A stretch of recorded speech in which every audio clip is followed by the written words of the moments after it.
యువత కలిసింది, చేతి చేతి కలిపారు. కలిసికట్టుగా గ్రామంలో స్వచ్ఛ భారత్ అంటూ గ్రామాన్ని శుభ్రపరుస్తూ అందరికీ ఆదర్శప్రాయంగా నిలుస్తామని అనడమే కాదు, చేతలతో చేసి చూపెట్టారు. మెదక్ జిల్లా మండల కేంద్రమైన వెల్దుర్తిలోని ప్రభుత్వ ఆసుపత్రిలో కొన్ని నెలలుగా పేరుకుపోయిన చెత్తను పాంబండ శేఖర్ ఆధ్వర్యంలో యువతను ఉత్తేజపరుస్తూ స్వచ్ఛ భారత్ అంటూ ఆసుపత్రిని శుభ్రం చేసి పలువురికి ఆదర్శప్రాయంగా నిలిచారు.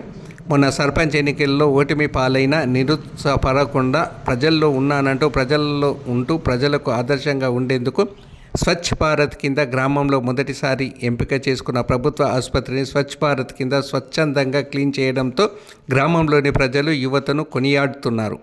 అలాగే గ్రామంలో పలు కాలనీలలో కూడా రోజు తప్పి రోజు చెత్తబండి వస్తున్నా పలువురు చెత్తబండిలో చెత్తను వేయకుండా ఆరు బయట వేస్తున్నారని ప్రజలు ఆరోపిస్తున్నారు. అలాంటి వారిపై వార్డు మెంబర్లు తగు చర్యలు తీసుకోవాలన్నారు. వెల్దుర్తి పట్టణంలోని పలు వార్డు మెంబర్లు పలు కాలనీలలో ఆరు బయట చెత్త వేసే వారిపై జరిమానా విధించాలని, అప్పుడే కాలనీ పట్టణం చూడముచ్చటగా ఉంటుందని ప్రజలు కోరుకుంటున్నారు.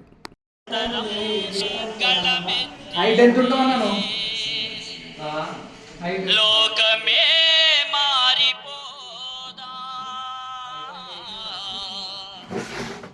చీకటే మాసిపోదా, యువతరం